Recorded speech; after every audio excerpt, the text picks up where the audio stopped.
निर्माण की आपको जरूरत है। ये प्रशासन तय करेगा कि हम शंकराचार्य हैं कि नहीं है।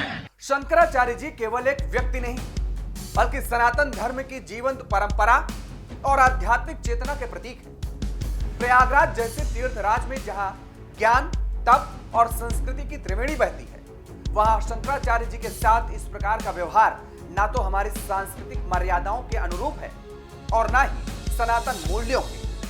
असहमति हो सकती है, प्रश्न उठ सकते हैं, लेकिन सम्मान और संवाद की गरिमा हर स्थिति में बनी रहनी चाहिए। जिन संत महापुरुषों ने सदियों से समाज को दिशा दी है, उनके प्रति संयमित, शालीन और आदरपूर्ण आचरण ही हमारी पहचान है। नमस्कार, बहुत स्वागत है आपका। मैं हूं आपके साथ योगेश पांडे। प्रयागराज, जहां गंगा, यमुना और सरस्वती नदियों का संगम है, जिसे त्रिवेणी संगम भी कहा जाता है। इसी त्रिवेणी संगम पर हर साल माघ मेला लगता है। धार्मिक मान्यता है कि इस दौरान संगम में स्नान करने से पाप धुलते हैं, मन शुद्ध होता है और मोक्ष मिलता है, क्योंकि इस महीने में सभी देवी देवता और तीर्थ प्रयागराज में निवास करते हैं। लेकिन इस बार पवित्र माघ मेले में महापाप हुआ है, क्योंकि भगवान शंकराचार्य को स्नान से रोका गया, उनके दंडी सन्यासियों के साथ झड़प की गई, मारपीट की गई, ब्रह्मचारियों के कपड़े फाड़े गए, बटुकों की चोटी पकड़कर खींचते हुए पुलिस चौकी ले जाया गया। और यह सब तब हुआ जब किसी औरंगजेब का राज नहीं, बल्कि तथाकथित सनातनियों की सरकार है। सनातन के प्रधानमंत्री परम धर्माधीश का इतना अपमान क्यों? प्रदेश ही नहीं, बल्कि देश के मुखिया को बताना चाहिए कि यह अपमान क्यों हुआ। क्या आज से पहले किसी ने यह कल्पना की थी कि सरकारें शंकराचार्य का अपमान कर सकती हैं? उनके भक्तों को जटा या चोटी पकड़कर घसीटते हुए पुलिस चौकी ले जाया जाएगा? किसी ने कल्पना की थी क्या? क्या आज से पहले किसी ने यह कल्पना की थी क्या कि शंकराचार्य को माघ मेले में स्नान करने से रोका जाएगा और उनके रथ की छतरी गिरा दी जाएगी? क्या आज से पहले किसी ने कल्पना की थी क्या कि एक दिन ऐसा आएगा जब पुलिस प्रशासन शंकराचार्य जी से उनके शंकराचार्य होने के सबूत मांगेगा? नहीं, किसी ने कभी कल्पना भी नहीं की होगी कि ऐसा भी कभी हो सकता है, और खास तौर पर तब जब देश में तथाकथित सनातनियों की सरकार हो और प्रदेश के मुखिया एक संत हो। लेकिन आज ऐसा ही हुआ है। सनातन का अपमान किया गया है, भगवान शंकराचार्य जी का अपमान किया गया है। शंकराचार्य तो हिंदू धर्म का सबसे बड़ा पद माना जाता है। माघ हो या कुंभ मेला, इस दौरान कोई बाबा या मां मंडलेश्वर नाराज न हो जाएं, इसके लिए पूरा शासन प्रशासन मेले की व्यवस्था में तैनात रहता था। और ये सब आजादी के बाद से शुरू नहीं हुआ, बल्कि हिंदुस्तान का मुगल शहंशाह जलालुद्दीन अकबर भी अपने किले के सामने आयोजित मेले में पूरे लाव लश्कर, हाथी घोड़ों के जुलूस के साथ अगुवाई करते हुए सबसे पहले इन्हीं साधु संतों और शंकराचार्य के साथ सम्मान पूर्वक खुद स्नान करता था। शायद इसीलिए इसे शाही स्नान कहा जाता रहा।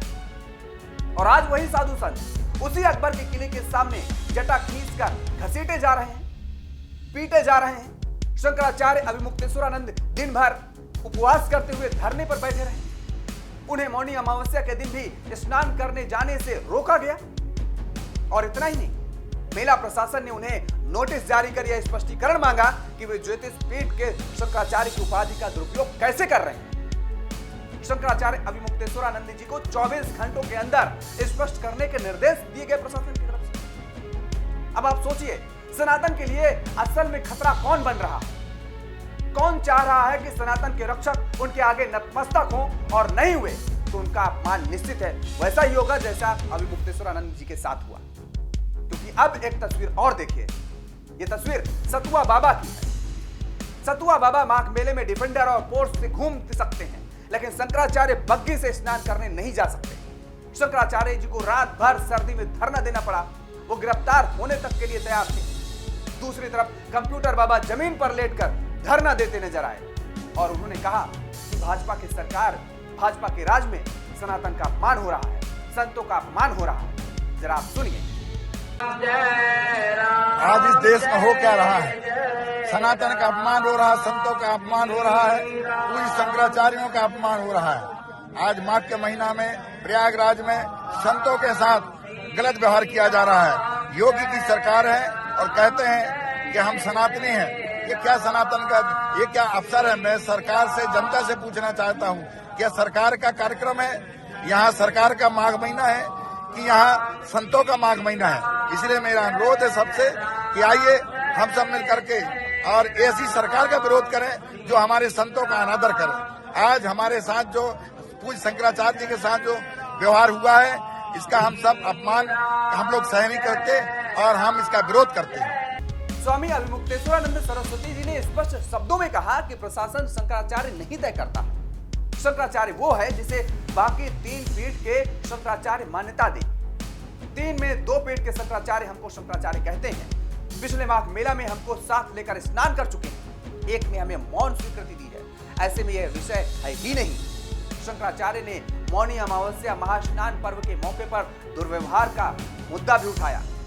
जरा आप अभिमुक्तेश्वरानंद जी को भी सुनिए। इस प्रमाण की आपको जरूरत है।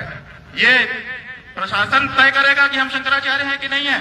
उत्तर प्रदेश का मुख्यमंत्री तय करेगा कि भारत का राष्ट्रपति तय करेगा। भारत के राष्ट्रपति को भी अधिकार नहीं है कि वो तय करे कि कौन शंकराचार्य है। शंकराचार्य का निर्णय शंकराचार्य करते हैं और हम निर्णीत हैं। पुरी के शंकराचार्य जी ने हमारे बारे में कुछ नहीं कहा है। उन्होंने न तो कहा कि ये नहीं है और उन्होंने न तो कहा कि ये है। वो साइलेंट है। उनका जो एफिडेविट सुप्रीम कोर्ट में आया था, पहले बताया गया कि उन्होंने विरोध किया है। जब हम लोगों ने एफिडेविट की कॉपी निकाली, उसमें उन्होंने लिखा हुआ है कि हमसे कोई समर्थन मांगा नहीं गया, इसलिए हमने दिया नहीं है। उनका इतना ही वक्तव्य है। तो 2 शंकराचार्यों का प्रत्यक्ष लिखित व्यवहारिक समर्थन और तीसरे पीठ के शंकराचार्य की मौन स्वीकृति हमारे साथ है। और कौन शंकराचार्य है ज्योतिष पीठ का, बताइए। स्वामी जी, हम हैं ज्योतिष पीठ के शंकराचार्य, निर्विवाद रूप से हैं। और अगर कोई विवाद उठाता है, इसका मतलब कि वो दूषित भावना वाला है। और अगर जो अपने आप को कहता है कि मैं ज्योतिष पीठ का शंकराचार्य हूँ, वो आकर के बात करे। जाहिर तौर पर है कि ना तो शासन प्रशासन और ना ही किसी प्रदेश का मुखिया, ना देश का मुखिया तय करेगा कि शंकराचार्य कौन होगा, क्योंकि शंकराचार्य जी केवल एक व्यक्ति नहीं, बल्कि सनातन धर्म की जीवंत परंपरा और आध्यात्मिक चेतना के प्रतीक हैं। इसलिए अब आप तय कीजिए कि इस माघ मेले में जो हुआ क्या होना चाहिए था? क्या आपने कभी परिकल्पना की थी क्या? और ये जो सब हुआ, ये सब यदि किसी गैर बीजेपी शासित राज्य में हुआ होता तो आप जरा अंदाजा लगाइए कि अब तक क्या हो गया होता। बहरहाल तय आपको करना है कि अब इसके आगे